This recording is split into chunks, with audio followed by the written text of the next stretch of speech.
जी नमस्कार, स्वागत है आप सभी का फिजिक्स पाठशाला के इस यूट्यूब चैनल पर। मैं रवि रंजन।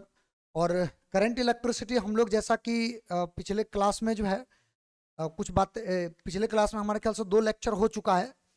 और उसमें हम लोग ने ड्रिफ्ट वेलोसिटी वगैरह हो गया और मोबिलिटी गतिशीलता, इन तमाम मुद्दा पर हम लोगों ने चर्चा कर रखा है। तो आज का जो अपना टॉपिक है वह है ओम्स लॉ। हालांकि ओम्स लॉ एक बार आप जो है ना 10th क्लास में भी पढ़े होंगे, और ओम्स लॉ आपको फिर से वापस जो है पढ़ना है। लेकिन ध्यान रखिएगा, दोनों में कोई अंतर विशेष होगा नहीं। ओम्स लॉ जो एक बार बोला गया वही ओम्स लॉ रहेगा। सिद्धांत जो है बार बार जो है बीच में चेंज नहीं होते हैं। हाँ, थोड़ा बहुत मॉडिफिकेशन जो होता है ना कहने का तरीका में हो जाएगा, या कुछ और चीज उसमें ऐड कर दिया जाएगा। बात समझे कि नहीं? तो आइए हम लोग बात करते हैं ओम्स लॉ का। तो आज का जो अपना मुद्दा है, आज का जो अपना टॉपिक है, ये ओम्स लॉ है। तो करंट इलेक्ट्रिसिटी में पिछले क्लास में हमारे ख्याल से जो है पिछला जो लेक्चर था उसके आखिरी पॉइंट पर हमने आपको छोड़ा था। वो टॉपिक था आपका मोबिलिटी, गतिशीलता। समझे? और एक बार थोड़ा सा अगर आप याद करो उसको, तो गतिशीलता का जो सिंबल था वो म्यू था। और गतिशीलता का मतलब आपको हमने बताया था वीडी बट्टा ई, माने पर यूनिट इलेक्ट्रिक फील्ड में जितना इलेक्ट्रॉन के द्वारा ड्रिफ्ट वेलोसिटी प्राप्त किया जाता है उसी को हम लोग बोलते हैं गतिशीलता। ये चीजें हम लोगों ने पढ़ा था।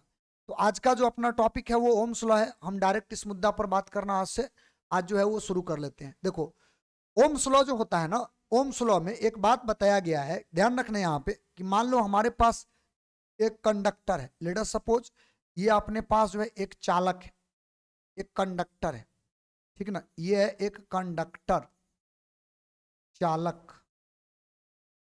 और चालक को आप क्या करते हो ना, पोटेंशियल डिफरेंस देते हो, या ये कह दो इस चालक को ना आप जो है करंट देते हो। तो इस चालक से कितना करंट जाएगा? तो ओम साहब का कहना यह है कि कांस्टेंट तापमान रखना आप, क्योंकि तापमान अगर बदलोगे तो इसके अंदर का जो प्रतिरोध होता है ना, वो प्रतिरोध चेंज हो जाता है, रेजिस्टेंस बदल जाता है। बात समझे कि नहीं? तो रेजिस्टेंस अगर बदल जाएगा तो ओम का नियम जो मैंने जैसे इनका जो स्टेटमेंट दिया गया था, इस नियम को आप डायरेक्ट लागू नहीं करवा सकते। तो इनका कहना क्या था, ओम साहब का कहना क्या है? इनका कहना यह है कि कोई भी चालक का जो 2 पॉइंट आप लोगे, 2 पॉइंट आप कोई भी 2 पॉइंट ले सकते हो। मान लो हम यहां पर इसका एक पॉइंट ए है, एक पॉइंट बी लिए। इन दोनों पॉइंटों के बीच का जो विभवांतर होगा, और विभवांतर को हम भी से डिनोट कर लेते हैं, इन दोनों बिंदुओं के बीच का जो विभवांतर होगा ये हमेशा इससे निकलने वाले करंट का डायरेक्टली प्रोपोर्शनल होगा, समानुपाती होगा।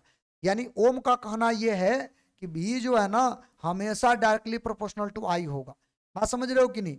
माने कहने का मतलब, किसी चालक तार के 2 बिंदुओं के बीच का जो विभवांतर होता है वो उस तार से निकलने वाले करंट का हमेशा क्या होगा? समानुपाती होगा। और वही बात हम यहां पर लिखे भी है जो ओम साहब ने कहा था। लेकिन ध्यान रखिएगा, इसमें इन्होंने एक कंडीशन जोड़ दिया है, और वो कंडीशन क्या है? टेम्परेचर को कांस्टेंट रखना है। तापमान जो है ना वो परिवर्तनशील नहीं होना चाहिए। और क्यों नहीं होना चाहिए, इसका कारण हम आपको बताए। तापमान अगर बदल दोगे, टेम्परेचर अगर चेंज कर दोगे, तो क्या होगा? किसी भी वायर का रेजिस्टेंस बदल जाएगा। कैसे बदलेगा? थोड़ा सा आपको हम समझा दे इधर। देखो, अगर मान लो हमारे पास एक चालक है, कंडक्टर है, तो वैसे भी जानते हैं कि कंडक्टर में इलेक्ट्रॉन क्या होता है? फ्री होता है। अपना ये मूव करने के लिए क्या फ्री है। अगर आपने इसको गर्म किया, अगर इसको हीट दिया, ये एनर्जी लेकर के जहीं तहीं भागना शुरू कर देगा। ये जो है ना एनर्जी लेकर के जहीं तहीं भागना शुरू हो जाएगा। एक तो आप उसको एक सिस्टमेटिक तरीका से ले जाना चाहते हैं, और उसके लिए आपने इसमें बैटरी जोड़ रखा है। लेकिन जब आप इसको टेम्परेचर दोगे, तो ये इसके पास जब एनर्जी ज्यादा आ जाएगा, ये किसी का नहीं सुनेगा, बैटरी का भी नहीं सुनेगा। ये जहीं तहीं कोलाइड करना शुरू कर जाएगा। तो जब जहीं तहीं ये कोलाइड करना शुरू कर जाएगा, तो उस केस में क्या ये सिस्टमैटिक तरीका से करंट को चलने देगा? बिल्कुल नहीं चलने देगा। यानी उस समय में करंट का वैल्यू जो होगा ना वो चेंज हो जाएगा। क्यों? क्योंकि अंदर का रेजिस्टेंस बढ़ गया है, अंदर का जो प्रतिरोध है वो बढ़ गया है। कैसे बढ़ा? क्योंकि आपसे में टकरा रहा है। अरे इसको चलना चाहिए सिस्टमैटिक तरीका से एक लाइन में, लेकिन एक लाइन में ये चलेगा नहीं जब आप इस पर टेम्परेचर बढ़ा दोगे। तो उस केस में ये जो है ना ये डायरेक्टली प्रोपोर्शनल होगा ही नहीं। करंट जो होगा वो वोल्टेज, सप्लाइड वोल्टेज का डायरेक्टली प्रोपोर्शनल होगा ही नहीं, समानुपाती होगा ही नहीं। इसीलिए ओम साहब का कहना यह है कि ये सारा काम जो है ना आप एकदम कांस्टेंट टेम्परेचर पर कीजिएगा, माने कांस्टेंट टेम्परेचर पर ये तमाम बातें जो है हम लोगों को करना है। ठीक है, तो इनका क्या कहना है? कहना यह है the current passing through any conductor is directly proportional to the potential difference between 2 point of conductors. माने इस नियम के अनुसार नियत तापमान पर किसी चालक से प्रवाहित विद्युत धारा उस चालक के किन्हीं दो बिंदुओं के बीच के विभवांतर के क्या होगा? समानुपाती होगा। अच्छा, इस समानुपाती हो गया। अगर हम इसका प्रोपोर्शनल साइन हटाएंगे तो प्रोपोर्शनल साइन हटाएंगे तो एक कांस्टेंट लगाना पड़ेगा। अब जो कांस्टेंट लगाते हैं इसी कांस्टेंट को बोलते हैं क्या चीज? रेजिस्टेंस। वेयर ये जो आपने आर कांस्टेंट लगाया है ना, इसी कांस्टेंट को क्या बोलते हैं? रेजिस्टेंस। और रेजिस्टेंस का काम क्या होता है? रोकना, प्रतिरोध। प्रतिरोध जो विरोध करेगा उसी को प्रतिरोध बोलेंगे, उसी को रेजिस्टेंस बोलेंगे। ये विरोध किसका करेगा? ये विरोध करेगा करंट के फ्लोएशन का, माने करंट जो इसमें चलेगा ना उस करंट के प्रवाह का ये विरोध करेगा। इसीलिए इसका नाम पड़ गया क्या चीज? रेजिस्टेंस। अच्छा, ये जो प्रतिरोध है ये डिपेंड किन बातों पर करेगा? तो ये डिपेंड करेगा इस चालक के प्रॉपर्टी पे। कंडक्टर किस मटेरियल का बना हुआ है, क्योंकि सब मटेरियल के अंदर में प्रतिरोध एक जैसा नहीं होता है। बात समझ में आया? साथ में चालक जो तार है उस तार का जो मोटाई, चौड़ाई, लंबाई, ये सब जो है ना इनके ऊपर भी ये प्रतिरोध का मान जो है वो डिपेंड करता है। समझ गए बात को? तो ओम का नियम ये स्टेटमेंट बोला, उस स्टेटमेंट से ये फॉर्मूला आया V बराबर IR, जो आप पहले भी पढ़े हैं। तो ओम का नियम कब लागू होगा? जब तापमान को कांस्टेंट रखो। अच्छा, अगर हम इसके बीच में अगर ग्राफ खींचे, इधर V रख दो, इधर I रख दो। अब V का मतलब विभवांतर, I का मतलब करंट। तो इन दोनों के बीच का जो ग्राफ आता है वो स्ट्रेट लाइन आता है। ऐसे स्ट्रेट लाइन क्यों आता है? क्योंकि V जो है ना वो डायरेक्टली प्रोपोर्शनल टू I है। पोटेंशियल डिफरेंस विभवांतर जो है वो विद्युत धारा का समानुपाती है। अगर ये समानुपाती नहीं होता तो ग्राफ टेढ़ा मेढ़ा भी आ सकता है। और किस केस में आएगा? याद करो, तापमान को बढ़ाओगे जब आप, उस केस में ऐसा आ सकता है। याद रखिएगा, जब आपसे कोई पूछे किसी भी चालक का, कोई भी कंडक्टर हो, अगर कंडक्टर का टेम्परेचर बढ़ाया जाए तो क्या होगा? उसका रेजिस्टेंस बढ़ेगा, उसका प्रतिरोध बढ़ेगा। अच्छा, इसमें अगर एक चीज और हम आपको मेंशन करके बोल दे और कहे कि इसको तैयार रखना, तो इसको निश्चित रूप से जो है आप समझिएगा। अभी देखो, एक पदार्थ होता है जिसको आप बोलते हो अर्धचालक, इसको हम लोग अंग्रेजी में बोलते हैं सेमीकंडक्टर। सेमीकंडक्टर के साथ उल्टा होता है। अगर अर्धचालक का तापमान अगर बढ़ाइएगा ना तो उसका प्रतिरोध घटता है, बढ़ता नहीं है, घटता है। लेकिन चालक में, कंडक्टर में तापमान अगर बढ़ाओगे तो इसका प्रतिरोध बढ़ता है। ध्यान रखिएगा, चालक में, कोई कंडक्टर में अगर तापमान बढ़ाते हैं तो प्रतिरोध बढ़ेगा, लेकिन अगर सेमीकंडक्टर है, अर्धचालक है, तो उसका तापमान बढ़ाने के बाद उसका रेजिस्टेंस घटता है। ये पॉइंट जरूर याद रखिएगा, ऑब्जेक्टिव के लिए बड़ा इंपॉर्टेंट है। नहीं हो तो अपनी भाषा में कहीं पर जो है सो छोटा सा पॉइंट बना के इसको लिख लेना। तो एक बात तो ये हुआ जो ओम का नियम जो बोला गया उसके बारे में। तो पहले इसका आप स्क्रीनशॉट मारो, एक जो है इसका स्क्रीनशॉट लो। चलो, अब मूल रूप से बात करना हमको रेजिस्टेंस पर है। काहे? क्योंकि हम आपको क्या बोले कि रेजिस्टेंस जो होता है वह किसी चालक के अंदर में जो गुण है उसके ऊपर निर्भर करता है। समझे? तो ओम के नियम से ही रेजिस्टेंस का सारा प्रॉपर्टी निकालेंगे। या ये कह दो, ये जो कंडक्टर है ना चालक, इस चालक का जो फिजिकल प्रॉपर्टी है उस प्रॉपर्टी से हम रेजिस्टेंस का फॉर्मूला जो है उसको निकालने वाले हैं अभी। ठीक है, तो इसका तो आप अपना नोट्स में इसको शामिल कर लो। चलो, अपना जो अगला हेडिंग होगा वो हेडिंग यही होगा, चालक के भौतिक गुणों के रूप में प्रतिरोध। कोई कंडक्टर है ना, उस कंडक्टर का जो भौतिक गुण होगा, उसका जो फिजिकल प्रॉपर्टी होगा, उसके आधार पर अभी हम सारा बात करने वाले हैं। तो थोड़ा इसको ध्यान से समझने का प्रयास करना है आपको कि हम कैसे प्रतिरोध का एक फॉर्मूला लाएंगे। और वो फॉर्मूला जो आएगा वो किसी चालक के गुण के आधार पर होगा। तो चालक में तो कई गुण होंगे, उसका लंबाई होगा, चौड़ाई होगा, ऊंचाई होगा, इलेक्ट्रॉन चल रहा है, इलेक्ट्रॉन का ड्रिफ्ट वेलोसिटी भी होगा। अच्छा, उसी के आधार पर हम लोगों को बात भी करना है। तो याद कीजिए, हमने आपको एक बात बताया था कि अगर कोई कंडक्टर है और इस कंडक्टर में इलेक्ट्रॉन चल रहे हैं, अगर एक कंडक्टर है और इस कंडक्टर में इलेक्ट्रॉन चल रहे हैं, तो यानी बाहर से इलेक्ट्रिक फील्ड दो तो इलेक्ट्रॉन चलेंगे। तो यानी कि इलेक्ट्रॉन जब चलेगा तब बिना वेलोसिटी के साथ इलेक्ट्रॉन नहीं चलेगा। मान लो इसका ड्रिफ्ट वेलोसिटी जो है वो vd है, इस ड्रिफ्ट वेलोसिटी से ये चलेगा। अच्छा, इसका जो है ना, ये जो कंडक्टर है, इस कंडक्टर का एरिया मान लेते हैं a है। ये जो अच्छा, एरिया का मतलब इसका जो मोटाई होता है ना, इसको हम लोग एरिया के रूप में बात करते हैं। बाकी ये जो आप देख रहे हो इसको तो लंबाई बोलेंगे। कंडक्टर को जितना खींच करके बड़ा कर दो उसको लंबाई बोलेंगे। इसका लंबाई l मान लेते हैं और इसका जो एरिया है वो एरिया को क्या मानेंगे, a मान लेंगे।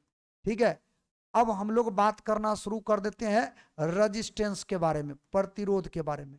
ये चालक का क्षेत्रफल हो गया। अच्छा, याद कीजिए, करंट इलेक्ट्रिसिटी का हमने आपको एक फार्मूला बताया था, NEAVD। ड्रिफ्ट वेलोसिटी के टर्म में हमने ये फार्मूला आपको पिछले लेक्चर में बताया था।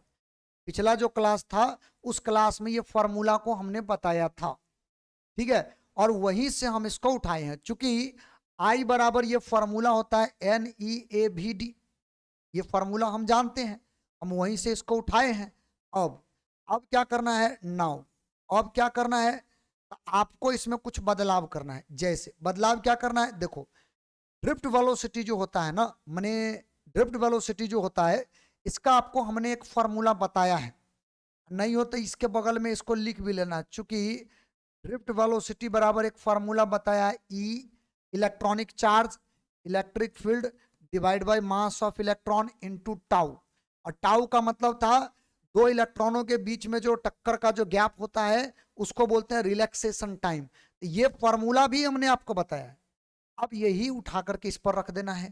तो जब इसको उठाकर रखोगे तो नाउ अब क्या होगा, करंट का फॉर्मूला थोड़ा बदल जाएगा। इसको उठाकर रखिए, इसको उठा कर रखिए, तो e electric field divide by mass of electron into tau, ये फॉर्मूला का प्रारूप आ जाएगा। ठीक है बात। अच्छा, ये तमाम बात तो हम लोग पहले कर चुके हैं। अच्छा, अब क्या करना है, इलेक्ट्रॉनिक चार्ज को मल्टीप्लाई कर लेते हैं। तो देखिए करंट बराबर फॉर्मूला क्या आएगा।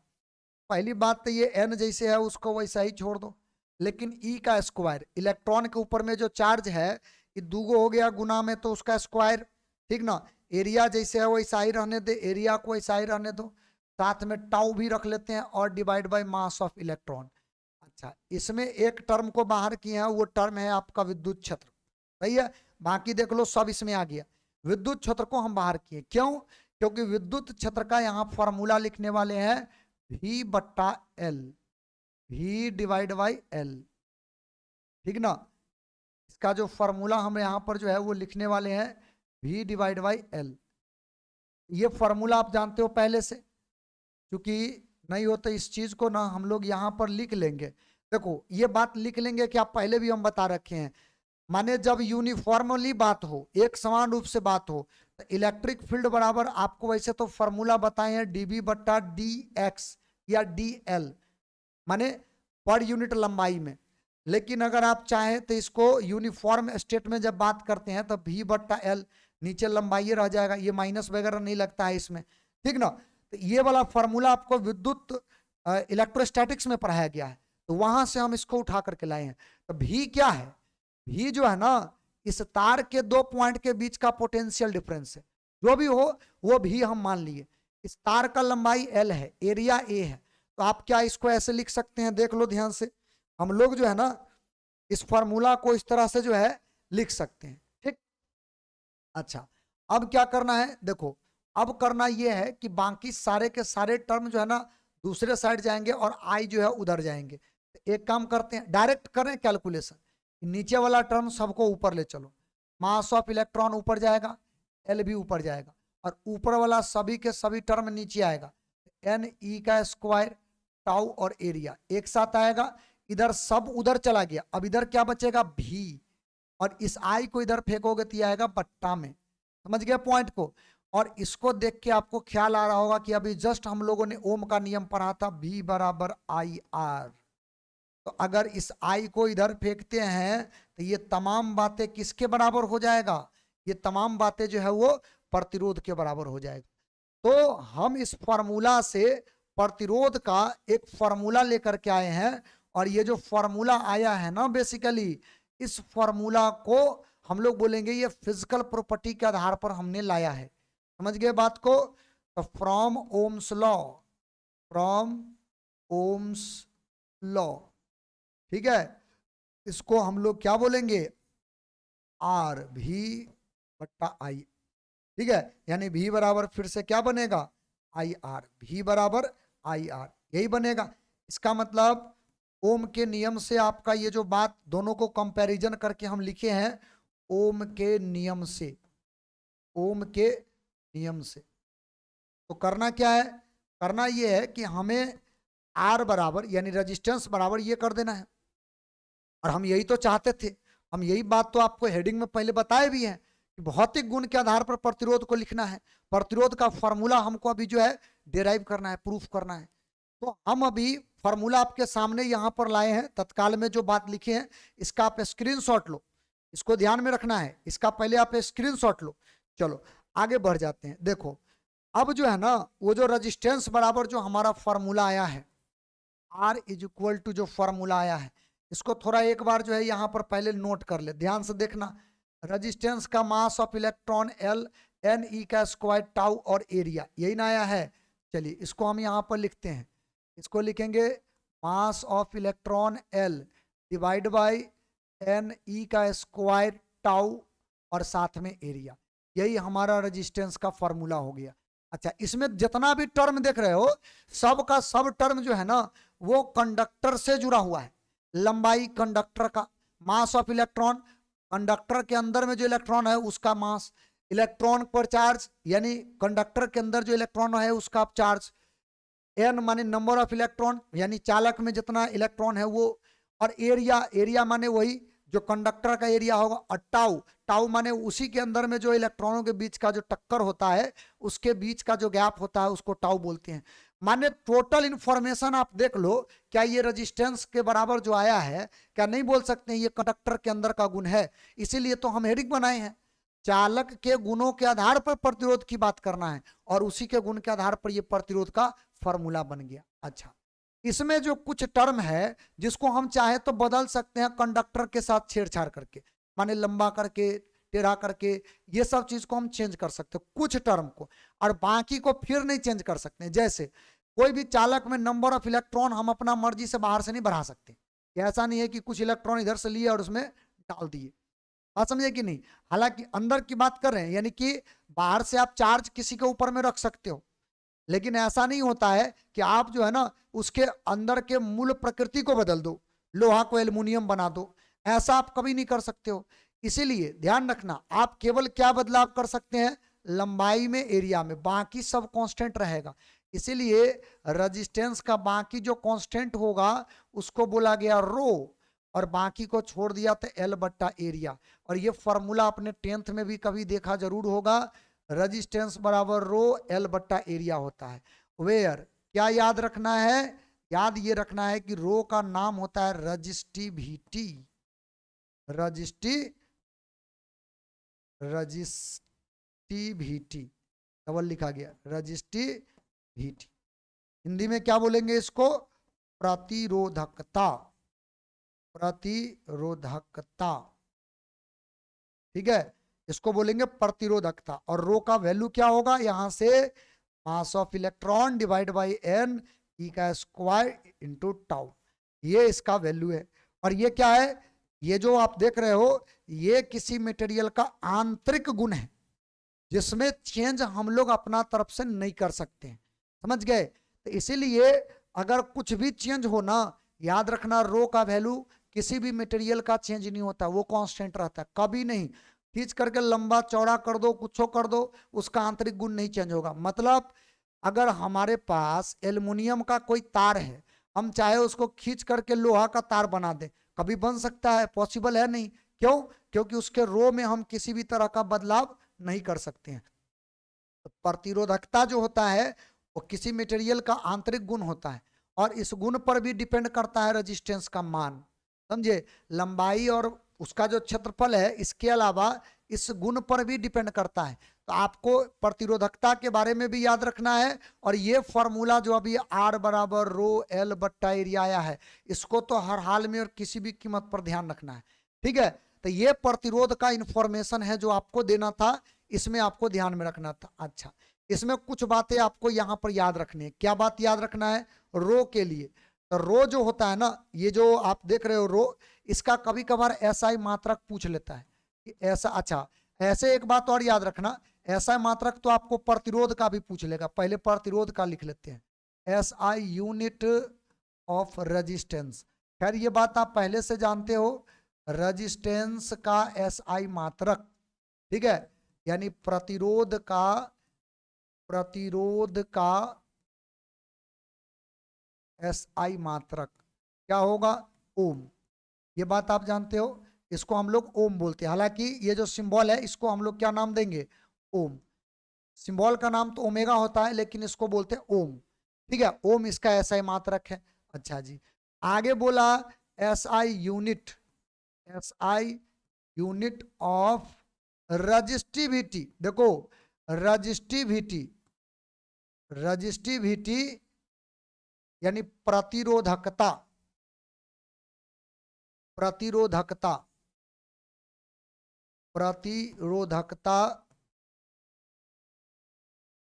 का SI मात्रक क्या होगा? इसका जो SI मात्रक होगा आप यहां से निकाल सकते हो। देखो, इसका मात्रक ओम होता है, इसका मीटर नीचे मीटर स्क्वायर, एगो मीटर से एगो मीटर खत्म, यहीं से निकाल लेते हैं। इसका जो होता है ओम बराबर रो, एल का जो होता है वो मीटर और बट्टा में मीटर का स्क्वायर, एगो से एगो कट गया, तो बताइए रो अगर इधर छूट जाए, ओम इधर रहेगा तो 1/m बचेगा, m इधर चला जाएगा तो रो बराबर ओम इंटू मीटर। तो इसका क्या हो जाएगा? ओम इंटू मीटर, ये इसका हो जाएगा SI मात्रक। बात समझ में आया? ठीक है, ये चीज समझ में आया।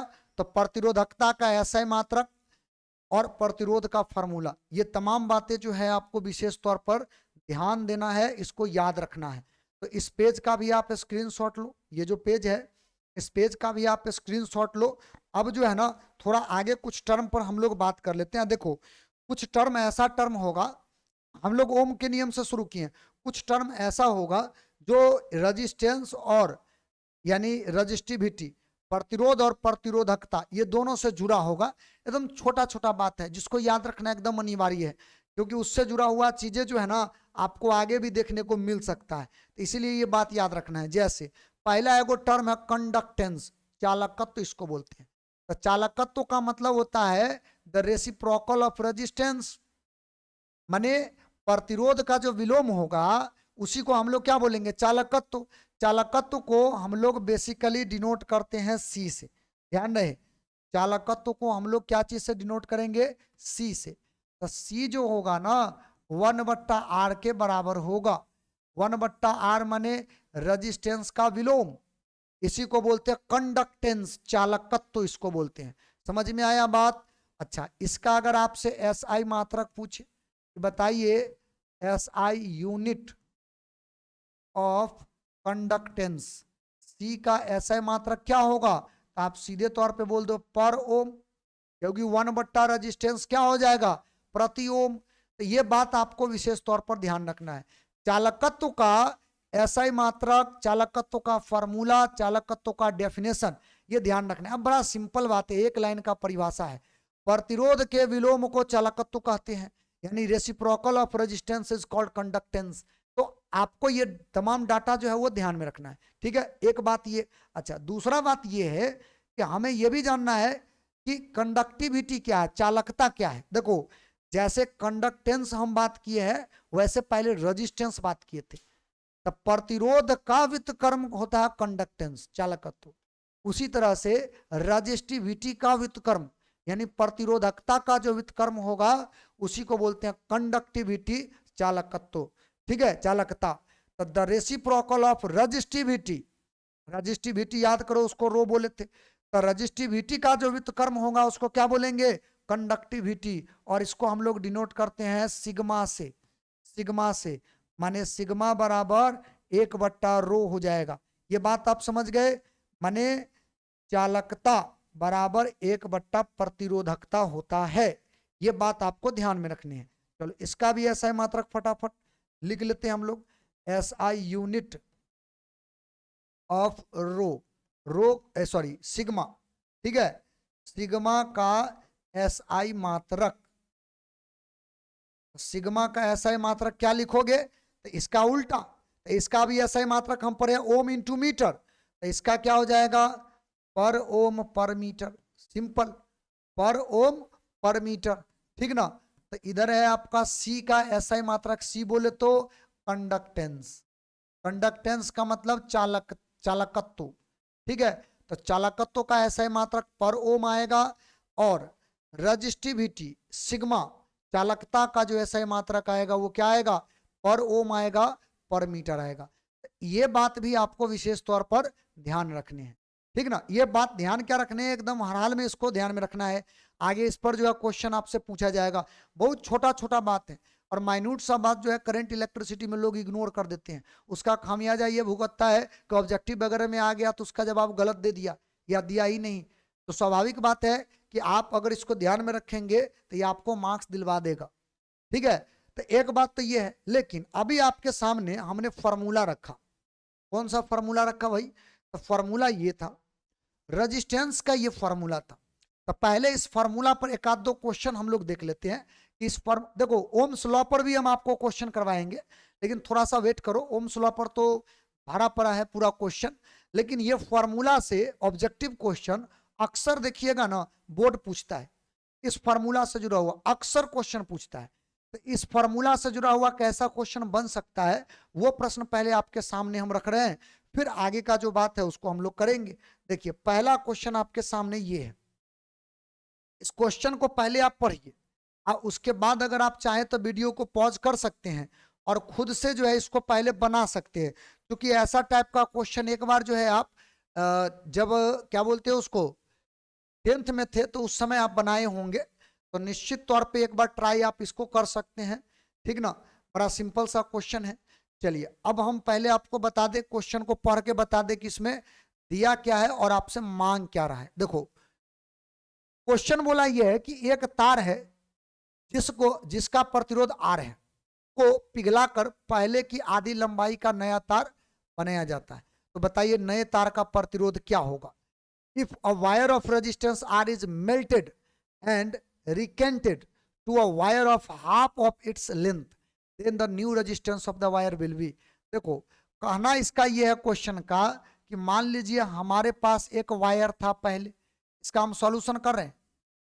एक वायर था, ऐसा वायर था, इसका लंबाई जो था पहले शुरुआती दौर में L था, एरिया A था, मान लेते हैं ऐसा शुरुआती दौर में ऐसा था, ठीक ना। इसका हम सॉल्यूशन कर रहे हैं, ऐसा बोल दिया। अच्छा अब कहा इस तार को पहले पिघला दिया, गर्म करके पिघला दिया और पिघला करके एक नया तार बनाया। लेकिन ध्यान रखना वो जो नया तार बना ना उसका लंबाई आधा ही रहा। इसका मतलब स्वाभाविक बात है कि आप इसका मोटाई बढ़ाए होंगे। अगर जितना मटेरियल है उतना ही मटेरियल का तार अगर बना है तो सीधी सी बात है कि लंबाई अगर आधा की हो तो उसका जो एरिया होगा वो बढ़ गया, क्योंकि मोटाई बढ़ेगा, मटेरियल जाएगा कहाँ, मटेरियल इसी में रहेगा। ऐसा तो नहीं है कि पिचक जाएगा, उसी के अंदर रहेगा, ठीक है। तो याद रखिएगा बोला क्या है, पहले जो तार था उसका जो भी लंबाई हो इसका रेजिस्टेंस R था, बोल दिया इसका रेजिस्टेंस कितना था, R था। इसका लंबाई हमें नहीं दिया, लेकिन मान लेना है कि शुरू का लंबाई L है, एरिया A है। इसको गर्म किया, पिघला करके एक तार बनाया, और इस तार को बनाने के बाद इसका लंबाई कितना मिला इसको, L/2, आधा लंबाई मिला। इसमें बोल रखा है कि आधा लंबाई का ये बनाया, एरिया इसका दुगुना हो जाएगा। ध्यान रखिएगा क्योंकि डबल हो जाएगा ना उसका। अगर आप इसको बीचों बीच काट दो तो आधा हो गया, और दोनों को जोड़ दोगे तो इसका जो मोटाई है वो एरिया जो होगा क्या होगा, बढ़ जाएगा। और जितना पहले था उसका कितना हो गया, दुगुना हो गया, क्योंकि जब काटोगे तो दुगो इसमें मिल जाएगा। समझे बात को। तो ध्यान रखिएगा जितना से इसको डिवाइड किया उतना ही से इसको गुना करना पड़ता, समझे। अच्छा ये जो हमको दे रखा है क्वेश्चन उसमें से हम डाटा यहां पर रखे, ये बात आपको अपने दिमाग से जोड़ना है। Clear point. तो अब जो तार बना, क्या इसका रेजिस्टेंस वही रहेगा या बदल जाएगा? तो जी बदल जाएगा। क्यों बदलेगा? क्योंकि आपने रेजिस्टेंस का जो फॉर्मूला पढ़ा था वो फॉर्मूला था R is equal to rho into L बट्टा एरिया। माने अगर इसका एरिया लंबाई कुछ बदल दो तो स्वाभाविक बात है कि इसका रेजिस्टेंस क्या होगा? चेंज होगा। तो पहला सिचुएशन में हमको रेजिस्टेंस का फॉर्मूला अगर लगाना हो तो एल बट्टा एरिया रो इंटू एल बट्टा एरिया इसे लगा देंगे। ये रेजिस्टेंस का वैल्यू आर हमको दे रखा है, इसको इक्वेशन 1 मान लेते हैं। दूसरा परिस्थिति में क्या यही फॉर्मूला नहीं लगा सकते हैं? यही फॉर्मूला जो यहां लगाए हैं, खाली बस एल के जगह एल बाई टू, एरिया के जगह 2L कर लेंगे, सिंपल। तो हम यहां से लिखेंगे न्यू रेजिस्टेंस। तो नया रेजिस्टेंस लिखोगे, रो तो वैसा ही रहेगा। पहले भी बोले थे रो कभी चेंज नहीं होता है, ये उसका मूल प्रकृति है। किसी भी वायर का मेन जो गुण होता है उसका आंतरिक गुण, उसको कभी भी नहीं बदल सकते हो, समझे बात को? तो इसका रो तो वही रहेगा। अच्छा, लंबाई के जगह पर क्या रखोगे? तो इसके जगह पे रखना है एल बट्टा 2, ठीक ना। एरिया, एरिया की जगह पे क्या रखेंगे? 2A। अब ये दोनों गुना हो जाएगा तो स्वाभाविक बात है यहां से मिल जाएगा रो एल बट्टा एरिया, और साथ में यहाँ पर 1/4 करके अलग कर लेते हैं ताकि सोचने में हमें सुविधा होगा। देखो 1/4 नहीं कहो, इसमें 4 लग जाएगा क्योंकि 2 गुना 2 4 हो जाएगा। अच्छा, इसका फायदा क्या हुआ कि इतना बराबर आपको यहाँ पर आर दे रखा है। तो यहां से लिखेंगे फ्रॉम इक्वेशन 1, समीकरण 1 से न्यू रेजिस्टेंस निकालने के लिए हमको तरीका मिल गया, क्योंकि इतना बराबर आर है रख देंगे, अब बट्टा में 4 है तो बट्टा में 4 रहेगा, और यही नया रेजिस्टेंस का वैल्यू हो जाएगा, यही हमारा आंसर हो जाएगा। समझ गए बात को? तो ये हमारा ऑप्शन नंबर किधर है भाई? ऑप्शन नंबर बी जो है इसमें दे रखा है, इसमें मारो टिक और इसको ध्यान में रखना, ठीक ना। तो एक क्वेश्चन तो आपका ये रहा, ठीक। तो पहले आप क्या करो, इसका स्क्रीनशॉट लो। अभी थोड़ा धैर्य रखना, इस पर जो है इसको बनाने का एक ट्रिक भी अभी हम आपको बताएंगे जो बहुत कम समय में आपको जो है ना ये बना करके दे देगा, समझ गए? तो ई क्वेश्चन का तो अपना पहले स्क्रीनशॉट लो। अच्छा, अगला क्वेश्चन पर आ जाते हैं, पहले इसको सॉल्व कर लेते हैं, इसके बाद ट्रिक बताएंगे, समझे? देखो ये क्वेश्चन बोल रखा ये है कि आर प्रतिरोध वाले एक तार को बीच से 180 डिग्री से मोड़ दिया जाता है और दोनों भागों को एक साथ ऐंठ दिया जाता है। तो अब बताइए नए प्रतिरोध का जो मान होगा ना, वो नए प्रतिरोध का मान कितना होगा, ये हमसे पूछ रहा है। देखो आर प्रतिरोध का एक तार है और तार को बीच से 180 डिग्री से मोड़ दिया जाता है और दोनों भागों को एक साथ ऐंठ दिया जाता है, माने फिर से मिला दिया गया। तो हमसे बोल रहा है कि अब नए प्रतिरोध का बताइए मान जो होगा वो मान कितना होगा, ये हमको कैलकुलेट करके बताइए। देखिए तो हम इसको सॉल्व करने जा रहे हैं। देखो सबसे पहली बात, जो पहले तार था उस तार का लंबाई कुछ ना कुछ होगा। मान लेते हैं जो तार था पहले उसका लंबाई L था, इसका लंबाई L मान लो, इसका एरिया ये मान लो, ठीक। तो उस समय इसका रेजिस्टेंस कितना था? R, यानी R बराबर फॉर्मूला लगाओगे तो रो L बट्टा एरिया, यही लगेगा फिर से। अच्छा, इसको इक्वेशन 1 मान लो। अब बोला है ना इसको 180 डिग्री से मोड़ दिया गया बीच से, तब बीच में इसे हाथ रखो, अब पकड़ के मोड़ दो, पकड़ो और मोड़ दो। इसका मतलब ये आधा बट गया, तो इसका लंबाई अब कितना रह गया? आधा। लंबाई जब आधा रह गया तभी जस्ट बात की इसका एरिया कितना हो जाएगा? दुगुना। लंबाई अगर आधा हो गया तो एरिया इसका कितना हो जाएगा? दुगुना, ठीक है। और हमसे कह रहा है कि अब बताइए इसका प्रतिरोध जो है ना वो कितना होगा। एक बात ध्यान रखना, पिछला क्वेश्चन इस क्वेश्चन जो है ना दोनों में समानता है, खाली पूछने का तरीका अलग अलग है। तो ऐसे करके आपसे क्वेश्चन पूछा जा सकता है, समझ गए? तो अब बताइए यहां से अगर आप नया रेजिस्टेंस निकालिएगा तो वैसा ही नहीं निकाल दोगे, रो एल के जगह पर क्या लिखोगे? L बट्टा 2 और ये हो जाएगा तुम्हारा 2A। अच्छा, इसी को फिर से नया तरीका से खाली बस क्या करना है? रेंज कर देना है। रो L बट्टा एरिया फिर से 1/4, 2 इंटू 2 1/4 नहीं हो जाएगा? तो अब एक बात बता, यहां से इसका वैल्यू फिर से दे रखा है फ्रॉम इक्वेशन 1 से कितना? फ्रॉम इक्वेशन 1 समीकरण 1 से दे रखा है आर। तो न्यू रेजिस्टेंस बराबर फिर आ गया कितना? R/4। यानी फिर से हमारा आंसर वही आएगा। हालांकि एक बात याद रखिएगा, क्वेश्चन भी तो सेम है, खाली बस पूछने का तरीका क्या है, डिफरेंट है, लेकिन क्वेश्चन जो है उसमें डाटा संयोग से सेम दे रखा है, इसी वजह से आपका जो सॉल्यूशन है वो सेम आ रहा है। समझे बात को। एक छोटा सा पॉइंट पहले आपको हम बता दे, फिर जो है आज का जो बात है उसको आगे हम बढ़ाएंगे। चलिए एक बहुत छोटा सा पॉइंट पहले आपको हम बता दें, और ये जो है ना, अच्छा पहले तो एक काम कर लो, इसका अगर स्क्रीनशॉट ले लो तो ज़्यादा बढ़िया रहेगा। पहले आप इसका स्क्रीनशॉट लो, पहले इसका जो है तेजी में स्क्रीनशॉट मारो। हाँ चलिए, अब हम आपको जो है एक ट्रिक बताते हैं ऐसे क्वेश्चन को सॉल्व करने का। देखो जैसे यहां पर जो है ना हम हेडिंग ही बना लेते हैं, ट्रिक है ये, इस ट्रिक को ध्यान में रखना है। जैसे पहला केस में अगर आपको बोल दे कि लंबाई चेंज होगा, ठीक है, माने एरिया भी चेंज कर सकता है, लंबाई भी चेंज कर सकता है, लेकिन अगर मान लो आपको क्वेश्चन में दिया लंबाई चेंज किया, एरिया के बारे में इंफॉर्मेशन नहीं है, या बोल दिया एरिया को चेंज किया, लंबाई के बारे में इंफॉर्मेशन नहीं है, तो दोनों के लिए अलग अलग आपको हम ट्रिक बताते हैं। इस ट्रिक पर आप बनाओ 100%, आप जो मिनटों में, मिनट भी नहीं लगेगा, इसको आप सॉल्व कर लोगे और इजी तरीका से इससे क्वेश्चन जो है वो बना सकते हो। देखो, इफ लेंथ चेंजेस,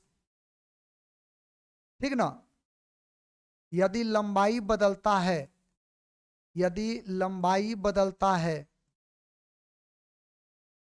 बदलता है, अगर ये बात आपको दे रखा है, लंबाई का सूचना दे रखा है, तो याद रखना नया रेजिस्टेंस जो होगा ना वो पुराने रेजिस्टेंस का एन स्क्वायर हो जाएगा। अब एन स्क्वायर क्या है भाई, तो एन स्क्वायर कहने का मतलब ये होता है कि अगर मान लो कह दिया हमको कि हमारे पास एक जो है ना, मान लो तार है, और इस तार का जो रेजिस्टेंस है, पुराना रेजिस्टेंस शुरू में, ये जो है मान लेते हैं इसको बोल दिया ये 4 ओम है, ऐसा बोला।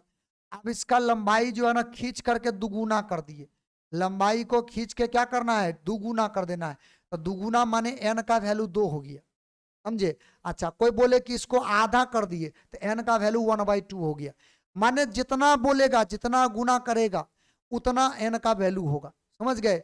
तो कह दिया कि अगर इसका दुगुना कर दिए तो बताओ नया रेजिस्टेंस कितना होगा, तो कुछ नहीं, इस ट्रिक पर आप अपना दो, रख दो वैल्यू, फट से आंसर आ जाएगा। देख एन का वैल्यू अगर यहाँ पर 2 रखेगा तो 2 का स्क्वायर, ओल्ड रेजिस्टेंस कितना है 4, यहाँ पे 4 रख दो, 2 का स्क्वायर 4, 4 चौका 16 ओम, यही इसका आंसर हो जाएगा फट से। अच्छा इस पर अगर तुम चाहो कि पिछला क्वेश्चन को उस ट्रिक पर ला दे, अभी जो हम लोग क्वेश्चन बनाए हैं इसको इस ट्रिक पर ला दें तो ला दो, कोई दिक्कत नहीं है। देखते हैं इसको ला करके, ये जो क्वेश्चन है इसको ला दो। देखो इस क्वेश्चन में क्या बोला है कि इसका जो लंबाई है कितना कर देना है, आधा कर देना है, तो सीधी सी बात है हम यही फॉर्मूला यहीं पर लगाते हैं। न्यू रेजिस्टेंस निकालने के लिए क्या बोला है, N square into old resistance, N square यानी 1/2 करना होगा इसका स्क्वायर, क्यों, क्योंकि लंबाई बोला है आधा करना है, तो 1/2, एन का वैल्यू कितना होगा 1/2, जितना गुना बोले उतना एन का वैल्यू रख देना है। ओल्ड रेजिस्टेंस का मान है आर, तो यहाँ पे आर रख दो, तो क्या r/4 नहीं आ गया आंसर डायरेक्ट, समझे।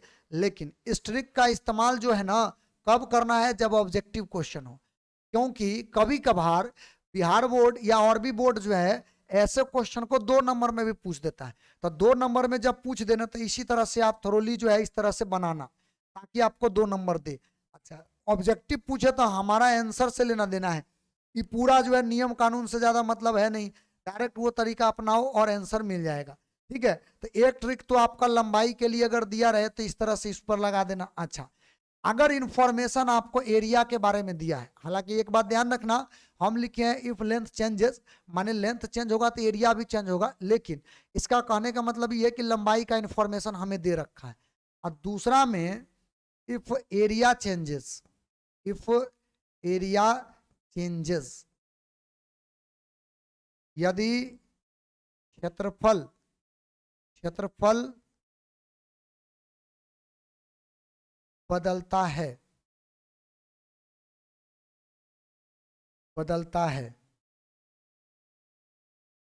तब क्या लगाओगे फॉर्मूला, तब लगाना है न्यू रेजिस्टेंस बराबर ओल्ड रेजिस्टेंस, पुराना रेजिस्टेंस, और बट्टा एन का स्क्वायर, बट्टा एन का स्क्वायर, समझ गए बात को। जैसे अगर मान लीजिए हमको यहाँ पर बोला कि एक वायर था, एक वायर का रेजिस्टेंस जो था वो 2 ओम था, इसका एरिया ए था। अब क्या किए कि इसका एरिया को हम क्या किए, 2 गुना कर दिए। एरिया के बारे में अभी बोला है, लेंथ उनके बारे में नहीं बोला है। कह दिया कि मान लो इसका हम किसी भी तरीका से तोड़ के मरोड़ के जैसे भी इसका जो है हम ऐसा कर दिए, तो न्यू रेजिस्टेंस बताइए क्या होगा। तो कुछ नहीं, एन के जगह पर क्या करना है, 2 रख देना है। तो न्यू रेजिस्टेंस जो आपका बनेगा ना, न्यू रेजिस्टेंस जो बनेगा, ओल्ड रेजिस्टेंस और बट्टा एन का स्क्वायर। तो इसका मतलब शुरू का वैल्यू 2 था, अब इसका वैल्यू कितना होगा, 2 का स्क्वायर यानी कितना होगा, 2/4, यानी इसका वैल्यू आएगा 1/2 ओम। आंसर समझ गए। तो ये जो ट्रिक है इसको आप निश्चित तौर पर याद रखेंगे, ये आपको ऑब्जेक्टिव क्वेश्चन को सॉल्व करने में बहुत हेल्प करेगा, समय बचाएगा ये, समझे कि नहीं बात को। तो इसका भी स्क्रीनशॉट लो और इसको ध्यान में रखना, जो बात अभी बताए हैं इस बात को विशेष तौर पर जो है वो ध्यान में रखना है, ठीक है। चलिए, और आज का जो है आखिरी एक क्वेश्चन आपके सामने हम रखते हैं, आखिरी क्वेश्चन। जितना बात बताएं इतना सबको तैयार रखना है, समझे। आखिरी एक क्वेश्चन जो है आपके सामने अभी हम रख रहे हैं। एक क्वेश्चन ये है, which of the following equation is related to Ohm's law. ये ओम के नियम से जुड़ा हुआ एक क्वेश्चन है, और इसको मैंने ये जो क्वेश्चन बना है ना, इस क्वेश्चन में पुराना कॉन्सेप्ट का भी इस्तेमाल किया गया है। माने आप लोग जो अभी तक जितना बात पढ़े हो उस कॉन्सेप्ट का भी इस्तेमाल किया गया है, यानी कि 2 लेक्चर इससे पहले करंट इलेक्ट्रिसिटी का हो चुका है ना, उस लेक्चर से भी कुछ बातें को लिया गया है यहाँ पर। देखो, तो इसमें बोला यह है कि बताइए इसमें से कौन इक्वेशन है जो ओम के नियम से संबंधित है। तब एक तो सी नंबर ऑप्शन तो डायरेक्टली संबंधित है, सी नंबर जो ऑप्शन है इसको आप देख लो, V बराबर आई आर, ये तो ओम का नियम का इक्वेशन है ही, ठीक ना। और बाकी इक्वेशन को हमें करना पड़ेगा चेक, तो चेक करके देखते हैं। देखिए पहला जो इक्वेशन है इसको अगर चेक करोगे तो एक्चुअली में इसको चेक करने के लिए आपको सबका फॉर्मूला याद रखना पड़ेगा। जे माने होता करेंट डेंसिटी, धारा घनत्व, याद करो, जे का मतलब धारा घनत्व बताए हैं, सिग्मा का मतलब तो अभी जस्ट बताए हैं, इसको बोलते हैं हम लोग कंडक्टिविटी, चालकता, ऐसा ही बोले हैं। रो का मतलब बोले हैं प्रतिरोधकता, यही बताए हैं। जे का मतलब फिर से करंट डेंसिटी, और ई का मतलब होता है विद्युत क्षेत्र, इलेक्ट्रिक फील्ड। एक बात बताइए, यहां पर जे का फॉर्मूला, पहला ऑप्शन को चेक कर रहे हैं, तब पहला ऑप्शन में जे है, तो जे का फॉर्मूला जानते हैं I/एरिया, यही तो होता है, रख देंगे। अच्छा आगे बढ़ जाओ, सिग्मा का मतलब आप लोगों ने पढ़ा है 1/ρ, सही है, लिख दो। इलेक्ट्रिक फील्ड का वैल्यू आपको हमने बताया है V/L, V/लेंथ, यही होता है कांस्टेंट फॉर्म में जब हम लिखते हैं तो।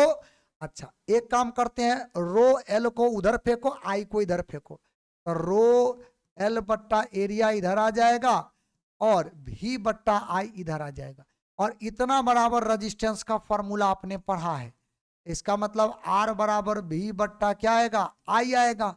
अच्छा यहां से V बराबर क्या आएगा, IR आएगा। इसका मतलब ये भी ओम के नियम का ही फॉर्मूला था, ओम्स लॉ से जो फॉर्मूला आया है यही ये फॉर्मूला भी उसी से जुड़ा हुआ है, बस इसी को तोड़ मरोड़ के अलग तरीका से रखा है। इसका मतलब ये भी ओम के नियम से जुड़ा हुआ है, ठीक है।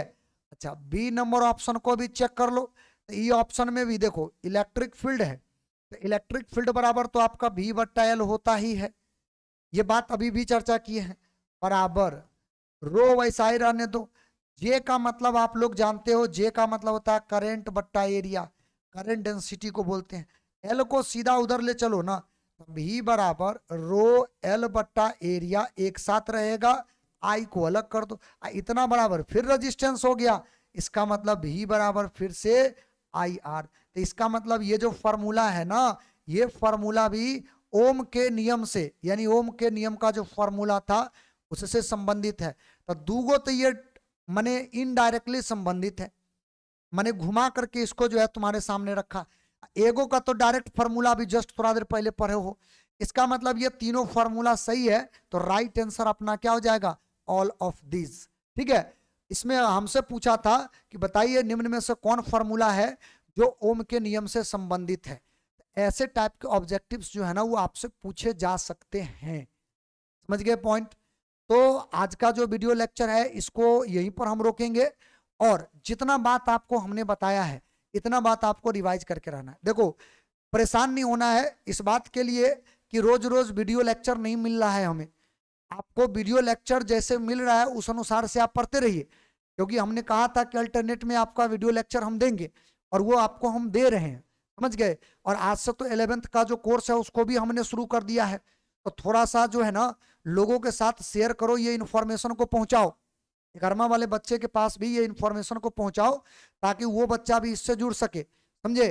तो आपका ये लेक्चर जो है ना मैंने जैसे मिल रहा है वैसे ही मिलते रहे, अभी मैंने ठीक रहेगा, थोड़ा सा समय जो है उस अनुसार से हम एडजस्ट किए हुए हैं, समझे। अच्छा, रहा बात सिलेबस का, तो सिलेबस टाइम पे खत्म हो जाएगा, परेशान नहीं होना है, टाइम पे आपका सिलेबस हम कंप्लीट करेंगे और पूरा का पूरा बात बताएंगे, कुछ भी नहीं छोड़ेंगे, ठीक है। परीक्षा से एक दिन पहले 2 दिन पहले तक आपका हम तैयारी करवाते रहेंगे, ऑब्जेक्टिव वगैरह जो है वो सॉल्व करवाते रहेंगे। तो इसीलिए आपका काम है केवल जो बात बताया गया है इसको आपको रिवाइज करते रहना है, पढ़ते रहना है कंटिन्यू, समझ गए पॉइंट को। तो अगले क्लास में हम आपसे मिलेंगे, लेकिन पहले आप क्या करो, इसका स्क्रीनशॉट लो, नोट्स में जितना बात शामिल कर रहे हो सबका रिवीजन एकदम जारी रखना है, पूरा एकदम नोट्स आपका जो बनेगा एक एक चीज का जो है जो बात हम आपको बताएंगे तमाम बातों का जो है रिवीजन करते रहना है, ठीक है, ताकि उससे जुड़ा हुआ एक भी क्वेश्चन आपसे छूट ना सके, ठीक ना। तो इसको भी अपना नोट्स में शामिल कर लेना, आज का जो भी बात बताया हमने तमाम बात को नोट्स में शामिल कर लेना। अब शेष बातें अगले क्लास में होगा, लेकिन जितना बात आपको आज आज तक बताया गया करंट इलेक्ट्रिसिटी में ये तमाम बातें आपको कवर करके रखनी है। चलिए तो मिलते हैं अब हम लोग अगला जो वीडियो लेक्चर होगा उस वीडियो लेक्चर में।